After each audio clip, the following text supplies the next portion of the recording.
The wind tore across the Colorado plains like a living beast, rattling the shutters of Jacob Holt's small log cabin. The winter of 1879 had come early and with a vengeance, burying the land in white and silencing the usual sounds of the wilderness. Jacob had lived alone for many years.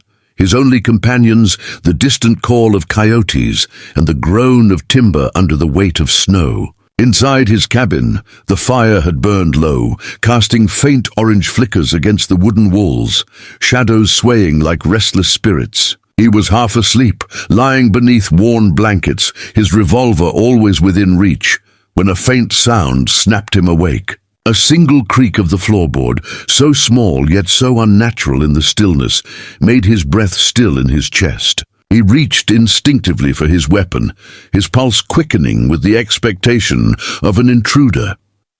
Jacob's eyes adjusted slowly to the gloom, and at first he thought he had conjured the shape before him from some fevered dream. A figure moved cautiously in the darkness, wrapped in a ragged blanket. Snow clung to the strands of long black hair, glistening faintly as it melted against warm skin. For an instant, Jacob prepared to leap from his bed, ready to defend his home, but then the truth of what he saw disarmed him more than any weapon could have. A young woman, an Apache by her dress and features, was slipping toward his bed, shivering violently, her lips pale with cold. She carried no knife, no rifle, only desperation etched into every trembling step. Before Jacob could speak, she slid beneath the rough woolen covers, pressing her chilled body close to his. He froze, more stunned than angered, his revolver hovering useless in his hand. Her eyes, wide with both defiance and pleading, met his. She whispered haltingly, her English broken but clear enough. "Cold. No fire, I warm here?" The words struck him like a hammer. Jacob's heart thundered, not from fear, but from the raw intimacy of her presence. He could feel her shivers, the frailty of her condition, the thin blanket she carried hardly enough to shield her from the merciless winter. It was survival, not intrusion, that had driven her into his bed. Jacob's mind raced with questions. Why was she alone in this storm? Where was her tribe? Had soldiers scattered them, as often happened along the frontier, or had she fled from raiders? Her face was drawn, exhausted, but beneath the weariness was a strength he couldn't ignore. He swallowed hard, trying to steady himself as her presence filled his senses. The scent of wet earth and smoke clung to her hair, mingling with the chill of snow melting against her skin. Her body pressed against his side was thin yet unyielding, a contradiction of vulnerability and resilience. Jacob found his hand, lowering the revolver back to the table, for no weapon seemed necessary against someone so clearly in need of help. The cabin, once cold and lifeless, seemed to shift with her arrival. The walls no longer groaned in loneliness, but in the strain of holding something new, something fragile and uncertain. Jacob lay stiffly, unsure of how to react. He had never been a man of many words, and the silence stretched heavy between them. The woman's breathing came in shallow bursts, half from exhaustion and half from fear. He sensed she was prepared to be struck, shouted at, or forced back into the storm, but he did none of these things. Instead, he pulled the corner of the blanket higher over her shoulders. The movement made her flinch at first, but then she stilled, understanding it as an act of kindness rather than harm.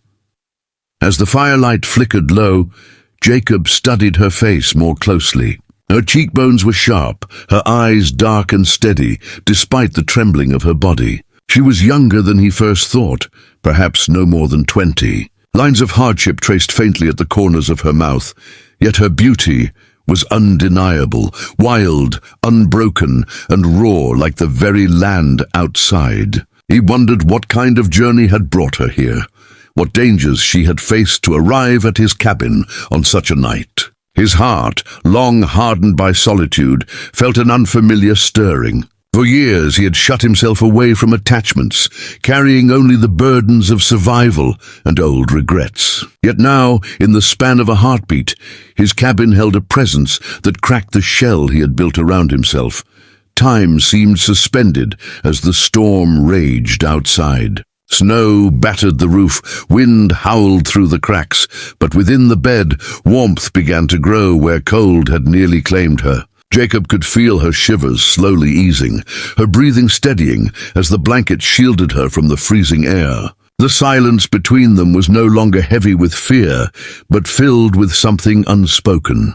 Though they came from different worlds, he a cowboy hardened by years of toil, she a woman of a tribe pushed to the edges of survival, they were bound by the simplest need: warmth, safety, life. In that moment, the vast divides of race, language, and history seemed small against the reality of the storm.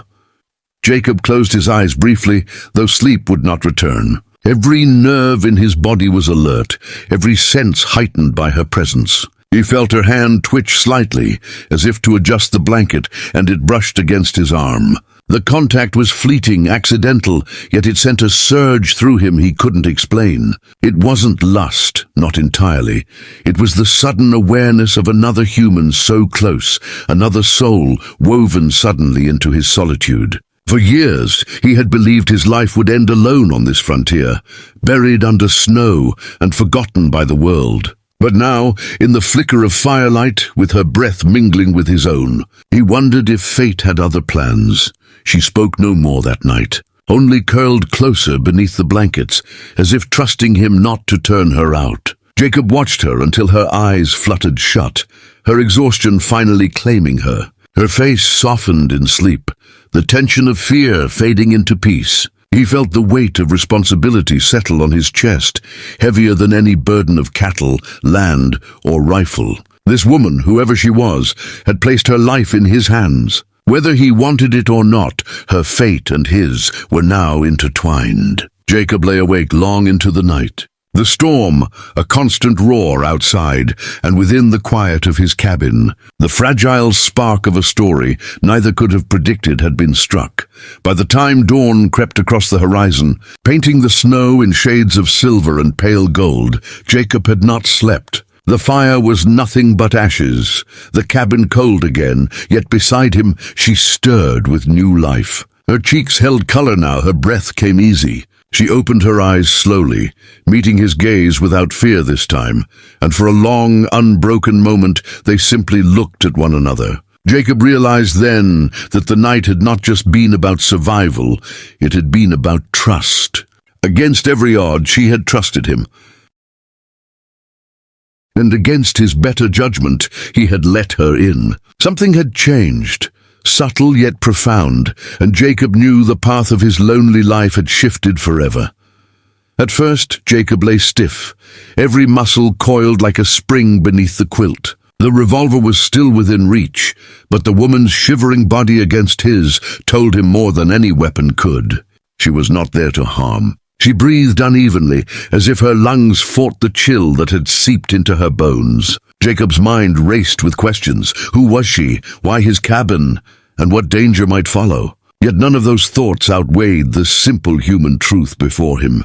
She was freezing, and he was her only chance at warmth. As the minutes stretched into hours, the silence of the cabin shifted. The storm outside howled, rattling the shutters. But within those wooden walls another storm brewed, confusion, compassion, and something Jacob had never dared to feel.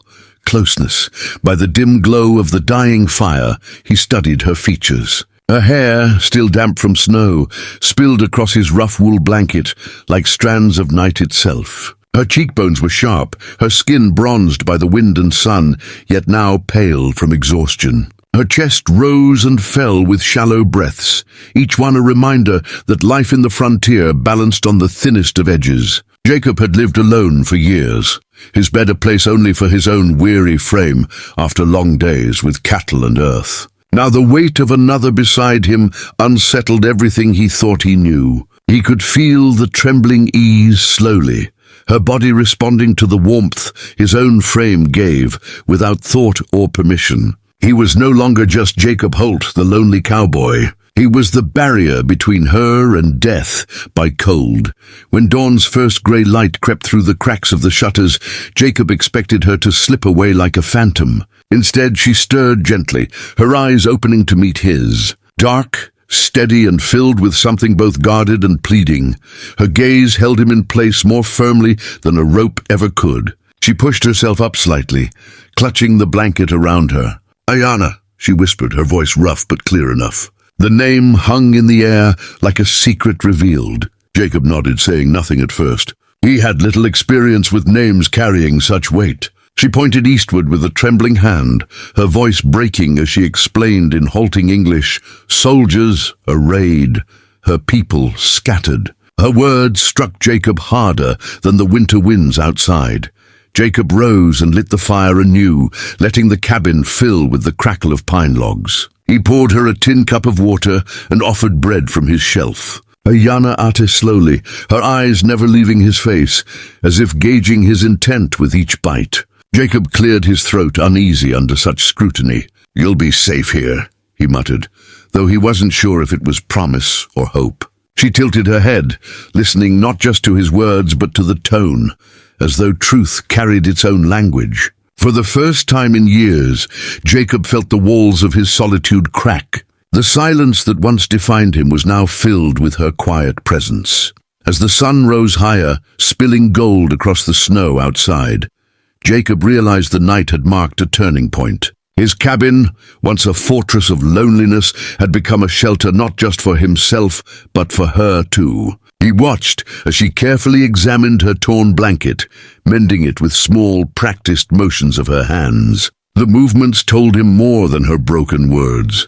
She was resilient, capable, a survivor of both cold and war. Yet beneath that resilience was a wound deeper than frostbite or hunger. She had lost her people, her home, the foundation of who she was. Jacob, in his quiet way, understood loss. He had buried family years ago, left with nothing but open land and the ache of things unsaid.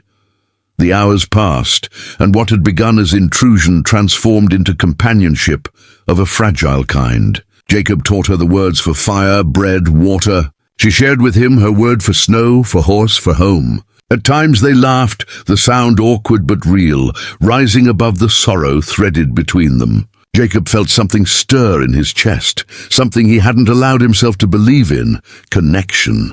It wasn't the reckless kind born of desire, though her presence was undeniably close. It was the quiet bond of two souls, meeting in the ashes of hardship. Each glance, each gesture built a bridge neither of them had expected to cross.